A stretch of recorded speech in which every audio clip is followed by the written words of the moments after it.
Bonjour, Michel de Pixapicture. Le week-end dernier, à cause du confinement, mon fils se désespérait, il s'ennuyait, il était tout seul. Alors j'ai dit, attends, tu vas voir, moi je vais te trouver une solution, je vais t'en trouver des copains.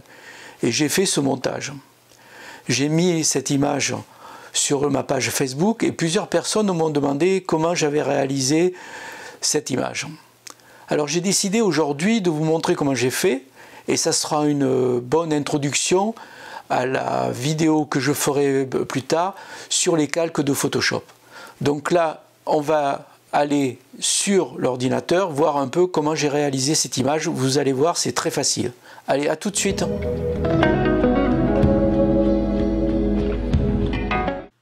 Pour réaliser ce montage, j'ai fait donc 4 prises de vue en demandant à mon fils de se déplacer chaque fois à 4 endroits différents. Je me suis mis sur pied pour avoir le même cadrage sur les 4 images. Et aussi, je me suis mis en mise au point manuelle pour avoir aucune différence de netteté dans les meubles, le fauteuil, les chaises, etc., etc. Nous sommes dans Bridge. Je vais sélectionner les 4 images. Voilà. Et comme j'en ai déjà parlé dans la vidéo que j'ai faite sur la macrophotographie, notamment par rapport au focus stacking, je vais, si vous n'avez pas vu cette vidéo, vous pouvez cliquer sur le lien qui apparaît en haut à gauche de l'écran. Donc, une fois qu'elles sont sélectionnées, je vais dans Outils, Photoshop, Chargement des fichiers dans les calques Photoshop. Donc, il a ouvert Photoshop. Voilà, il est en train de les faire. Hop, ça clignote un peu. Voilà.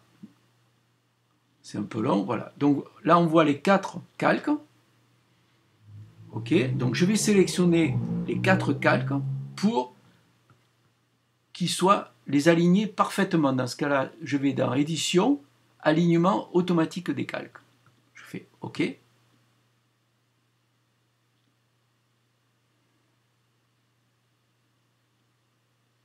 Voilà. Là, évidemment, l'image qui est en haut, celle-là, là, elle obstrue toutes les autres, on ne voit pas ce qui se passe en dessous. Donc si je veux voir ce qui se passe en dessous, il va falloir que je fasse un trou.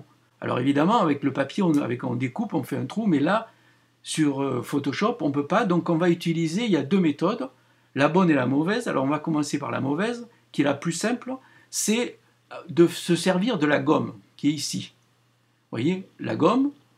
Et qu'est-ce qu'elle va faire? La gomme, en fait, elle va supprimer les pixels de l'image qui est la première, celle qui est en haut. Donc si on veut voir comment est celle qui est juste en dessous, j'enlève l'œil là, c'est-à-dire que je le cache mais elle ne disparaît pas, et donc on voit que mon fils il est à peu près au milieu. Alors je reviens, je me mets sur la première, et avec la gomme, je vais faire un trou, et voilà, on voit mon fils qui apparaît, hop, voilà, ok. Voilà, je pourrais le faire complètement, il apparaît complètement. Bon, ça, c'est une méthode facile qui marche, on pourrait faire sur les 4 pareils, mais ce n'est pas la bonne méthode parce que cette méthode, si on fait des erreurs, si on se trompe, on aura beaucoup de mal à revenir en arrière. Donc là, on va revenir en arrière et on va faire la bonne méthode, celle que moi je pense est l'idéal. Donc là, ce qu'on va faire, c'est qu'on va créer sur les 4 fichiers ce qu'on appelle des masques de fusion. Donc on va dans Calque, on fait masque de fusion, tout faire apparaître. Donc vous voyez, il a mis un petit rectangle blanc. Alors on fait pareil pour les autres. Calque. Calque, il ne veut pas. Ben, voilà. En voilà un. Le troisième. Calque, je vais trop vite souvent, masque de fusion, tout faire apparaître. Et le dernier, calque, masque de fusion, tout faire apparaître. Donc voilà, là j'ai créé un masque de fusion qui fait sur l'image, on voit bien, il fait rien. Alors ici, je vais me positionner dans cette partie blanche là, cette masque, et ce que je vais faire l'équivalent de la gomme qui a enlevé les pixels, je vais me servir du pinceau qui est ici, en le prenant de couleur noire, et je vais, en me mettant dessus, peindre dessus pour faire apparaître mon fils. Et donc, vous voyez, là, ça marche aussi, pareil. Alors, je le fais. Alors, l'avantage, c'est que là, si je me trompe, je pourrais revenir tant que je voudrais. Donc, je fais apparaître mon fils. C'est un peu long, hein, mais voilà. Je continue. Là, les jambes, pantalon. Là. Alors, vous voyez, il y a l'ombre là. Il faut aussi faire attention parce que, évidemment, quand il est venu, il y avait de l'ombre. Voilà. Il faut bien faire comme il faut. Voilà. Admettons que ça soit bien. Donc voilà, déjà, on en a deux. Maintenant, le problème, c'est que on voit bien le deuxième, mais le troisième, évidemment, on ne le voit pas. Alors si je cache... Alors quand j'enlève les yeux, je cache à la vue, mais ils sont toujours. Hein. Donc pour faire apparaître mon fils qui est complètement à gauche ici, il va falloir, si je me mets, je laisse le premier vide comme ça, je vais me mettre ici. Je vais ici sur le masque de fusion de la deuxième, là, je vais, pareil, peindre en noir et essayer de voir s'il est par là. Oui, il est par là, donc je continue. Hop, voilà. Alors, je pourrais aller faire plus vite, mais bon. Ce que je pourrais faire, c'est augmenter un peu la taille pour aller plus vite. Voilà. Encore un peu plus, peut-être. Voilà. Ça ira plus vite. Alors, l'avantage, c'est que avec ces masques de fusion, c'est que si je me trompe, je peux revenir en arrière sur chaque truc ici, et en corrigeant, à la place de faire le pinceau noir, je fais le pinceau ici, et je me mets blanc. Voilà, pour l'instant, c'est bon. Le problème, c'est que si je remets que je regarde le premier calque, évidemment, il cache. Il va falloir que aussi, dans le premier masque de fusion qui est en haut, je fasse le trou pour que le numéro 3 apparaisse.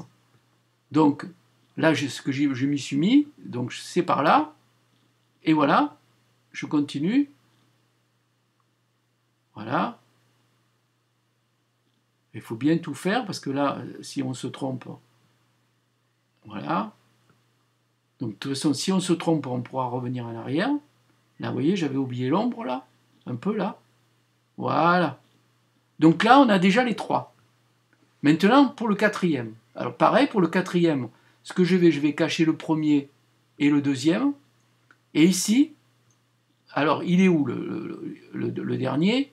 Il est ici devant. Donc, c'est par là que je vais peindre, toujours avec le pinceau noir, et il doit être par là. Et oui, il est là, le voilà. Il est par là. Hop, j'allais oublier les jambes, les pieds. Ouais, vous voyez, c'est marrant, hein, c'est magique, complètement magique. Donc voilà. Alors évidemment, pareil, je suis obligé de faire un trou dans le deuxième. Et là, je ne me mettais pas dans le bon truc, voilà. Donc là, ça ne marche pas, je me suis trompé. Voilà. Il faut vraiment que je sois bien dans le masque de fusion et pas sur la photo comme j'étais là. Donc c'est bien que je vous montre ça. Ça prouve que je m'étais trompé et qu'il faut faire bien attention de bien se mettre. Voilà. Admettons que tout est bon là. Le pied, le bout du pied. Hop, voilà. Là, ici, vous voyez l'ombre là? J'avais oublié. Donc il faut bien se mettre là et pas là. Parce que si on se met là, vous voyez, ça ne marche pas. Alors maintenant, je mets ici. Pareil, je me mets bien là. Et là, je vais le faire apparaître. Voilà, ça marche. Voilà. Tout marche bien, vous voyez. Voilà. Hop là. Je pense que j'ai rien oublié. Tout baigne. Voilà. Donc là, j'ai les 4 personnages. Et ici, avec les masques de fusion. Donc je peux, si je me suis trompé, revenir dans chaque masque et le corriger. Voilà comment j'ai réalisé ce montage de façon très simple avec Photoshop. On aurait pu le faire aussi avec le logiciel gratuit GIMP. J'espère que vous avez aimé cette vidéo. Pensez à mettre un like, à vous abonner si vous ne l'avez pas encore fait. Et puis je vous donne rendez-vous à bientôt.